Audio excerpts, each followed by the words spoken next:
Hello friends, बुकीपीडिया पर आप सभी का स्वागत है। आज हम बात करने वाले हैं life after college by Jenny Black book के बारे में।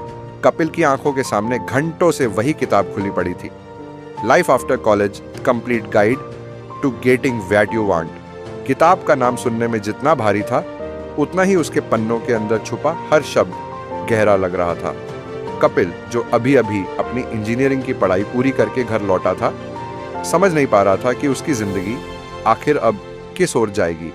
कॉलेज खत्म होते ही अक्सर हर कोई सोचता है कि लाइफ सेट हो जाएगी, बड़ी नौकरी, मोटी सैलरी और उसके बाद एक सीधी रेखा में बहती हुई जिंदगी। लेकिन जब हकीकत का थप्पड़ होता है तो चीजें उतनी सिंपल नहीं होती। कपिल के दिमाग में भी यही सवाल मंडरा रहा था। आगे क्या उसका कमरा अभी भी कॉलेज के दिनों की यादों से भरा हुआ था। एक तरफ उसके पुराने नोट्स का ढेर लगा था और दूसरी तरफ ढेर सारी किताबें, जिनमें से ज्यादातर उसने सिर्फ खरीदी थी, कभी पढ़ी नहीं। लाइफ आफ्टर कॉलेज भी उन्हीं किताबों में से एक थी, लेकिन आज उसने कुछ सोचकर उसे हाथ में उठाया था। उसने किताब के पहले पन्ने पर लिखा एक कोट पढ़ा, you don't have to have eternal संगीत फिगर्स। कुराते हुए खुद से कहा, यह तो मेरे लिए ही लिखा है शायद। पहले चैप्टर में एक टॉपिक था, embrace uncertainty as a constant. Kapil ने पन्ना पलटा और धीरे धीरे पढ़ना शुरू किया। शुरुआत में वह सिर्फ पढ़ रहा था, लेकिन जैसे जैसे शब्द गहरा गए, वैसे वैसे वह खुद को उस किताब के अंदर डूबता हुआ महसूस करने लगा।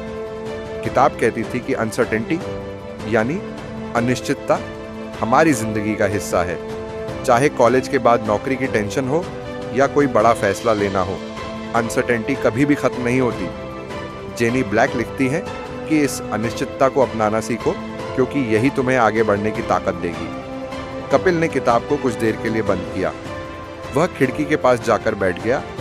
बाहर बारिश हो रही थी और उसकी बूंदें खिड़की के शीशे से टकराकर बह रही थी।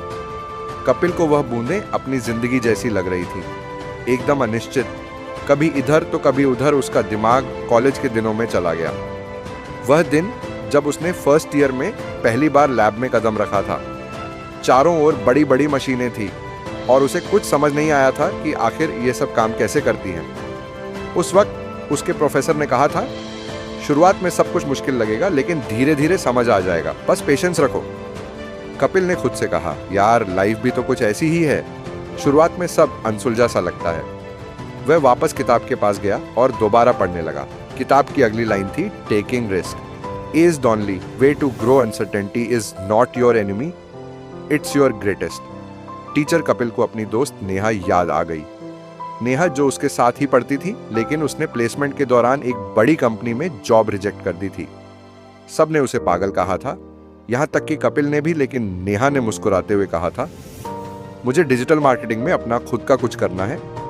जॉब तो कभी भी मिल जाएगी, लेकिन अगर अभी रिस्क नहीं लिया तो जिंदगी भर पछताऊंगी। कपिल को तब लगा था कि नेहा बेवकूफ है, लेकिन आज जब उसकी कंपनी का छोटा सा ब्लॉगिंग पेज हजारों लोगों तक पहुंच चुका था, तो वह समझ गया कि नेहा ने उस दिन अनसर्टेनिटी को अपनाया था। कपिल की आंखों में एक अलग सी चमक आई। उसने किताब को फिर से खोला और पढ़ना जारी रखा। किताब कहती थी कि जब तक हम अनसर्टेनिटी को एम्ब्रेस नहीं करेंगे, तब तक हम खुद को कभी नहीं जान पाएंगे। Stepping into then gives you a chance to discover what you are truly capable of. वह सोचने लगा कि आखिर वह क्या करना चाहता है। उसे एक नौकरी चाहिए थी, लेकिन वह यह भी जानता था कि सिर्फ नौकरी करना उसे खुशी नहीं देगा। बचपन से उसकी इच्छा थी कि वह कुछ ऐसा करे जिससे उसकी पहचान बने। कभी वह सोचता था कि एक ट्रैवल ब्लॉग शुरू करें, क्योंकि उसे नई जगह घूमना और उनकी कहानियां सुनना बहुत पसंद था। लेकिन हर बार यही सवाल उसके मन में आ जाता, क्या यह सब पॉसिबल है? कपिल ने किताब के एक और पैराग्राफ को पढ़ा, फियर ऑफ फेलियर है जो सबसे ज्यादा लोगों को पीछे छोड़ता है, but failure is nothing but a stepping stone towards success. The more you fail the more you learn. उसने अपने आप से कहा, तो इसका मतलब है कि अगर मैं कोशिश नहीं करूंगा तो मैं कभी जान ही नहीं पाऊंगा कि मैं कर सकता हूं या नहीं। उसके दिमाग में हलचल मचने लगी। किताब में कही गई बातें एक एक करके उसके पुराने डर को चुनौती देने लगी। उसने किताब को बंद किया और अपनी डायरी उठाई। वह डायरी जिसमें उसने कभी कुछ भी नहीं लिखा था। उसने पहला पन्ना खोला और लिखा, एम्ब्रेस अनसर्टेनिटी। फिर उसने सोचा, अगर यह अनिश्चितता जिंदगी का हिस्सा है तो मैं इसे दोस्त की तरह क्यों नहीं अपनाता। उसने अगले कुछ शब्द लिखे। मैं नहीं जानता कि यह यात्रा मुझे कहां ले जाएगी, लेकिन मैं आज पहला कदम उठाऊंगा। कपिल को लगा जैसे उसके अंदर कुछ बदल रहा हो। वो उठा और कमरे में इधर उधर टहलने लगा। फिर उसने अपनी अलमारी से वह पुराना कैमरा निकाला जो उसने कॉलेज के फर्स्ट ईयर में खरीदा था। वह कैमरा अब तक धूल में दबा पड़ा था। वह कैमरा हाथ में लेकर खिड़की के बाहर बारिश की तस्वीरें खींचने लगा। हर फोटो के साथ उसे एक अजीब सा सुकून महसूस हुआ।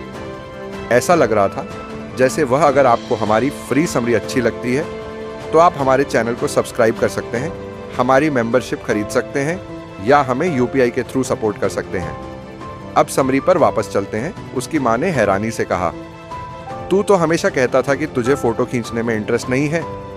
कपिल ने हल्का सा हंसते हुए कहा, शायद मुझे खुद नहीं पता था कि मुझे क्या पसंद है। अभी अभी पता चला। उस रात कपिल देर तक सोचता रहा। किताब का पहला चैप्टर भले ही खत्म हो गया,